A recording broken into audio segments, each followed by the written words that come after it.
大家好，歡迎大家來到以色列美角的頻道。那我們今天呢，就在特拉維夫跟當地人一起來慶祝七七節。如果你們好奇以色列人是怎麼樣慶祝七七節的話，就繼續看今天的影片吧。那這裡是特拉維夫市政府的育兒中心，大家可以看得到，嬰兒車已經停到這裡來了。那其實這裡有規劃一個區域是停嬰兒車的，但是因為今天有七七節的活動，然後這裡有超多的鞋子。我們來看看我們家小孩在哪裡吧。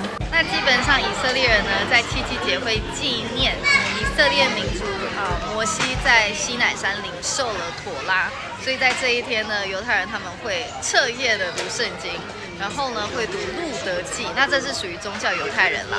那一般那種沒有那麼宗教的以色列人會怎麼做呢？他們就會吃很多的奶製品，這也是為什麼這裡的裝飾是奶製品。那這個呢就是小麥，因為七七節也是後出手節嘛，前出手節熟的是大麥，後出手節熟的是小麥。那從逾越節過後，就是每一天都會數俄梅爾，數7個7就會是七七節。小布哦，就是很多的7，很多的周，那就是五旬節，就是七七節，也就是五旬節的由來。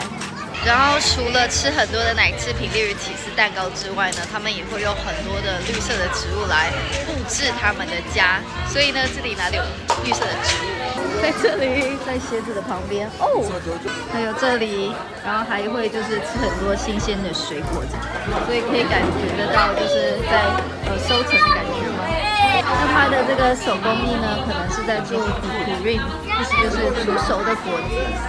然後呢，我也一直都不知道為什麼，反正七七節大家就會打水仗，可能是因為很熱啦。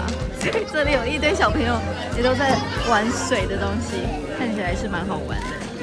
然後大家知道這是什麼嗎？這個就是因為以色列很多的奇布茲就是集體農場，那小朋友都是一起養的。那等到他們長大的時候呢，就會把他们最後的一個奶嘴掛在奇布茲一個花園的樹上，這個就是奶嘴樹，象徵就是我們長大咯。那因為特拉維夫這裡沒有奇布茲嘛，所以就是用這裡的那個社區的樹來象徵，就是我們共同的回憶，我們一起長大的。我看資料是說，就是在奇布茲五旬節的時候，他們會把那個從去年到現在新生兒，然後就聚在一起有一個慶典，就好像是出手的果實那樣。然後還有一個不成文的規定，就是大家都要穿白色。但今天還不是正式的七七節啦，再過幾天，但今天這裡提早慶祝，所以穿白色衣服的人沒有那麼多。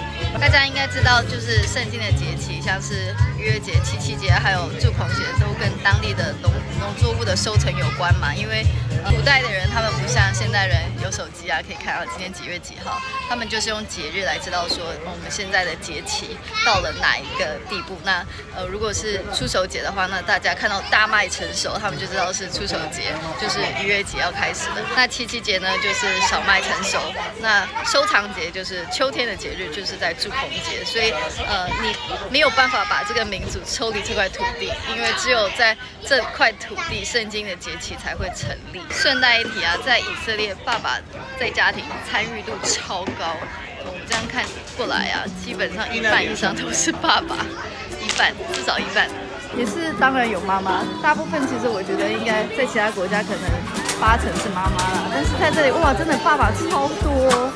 所以我覺得在以色列就一直在打仗，就是他們小孩的那種安全感是蠻強的，主要就是因為爸爸們吧。嗨，你好，你做過這個了沒？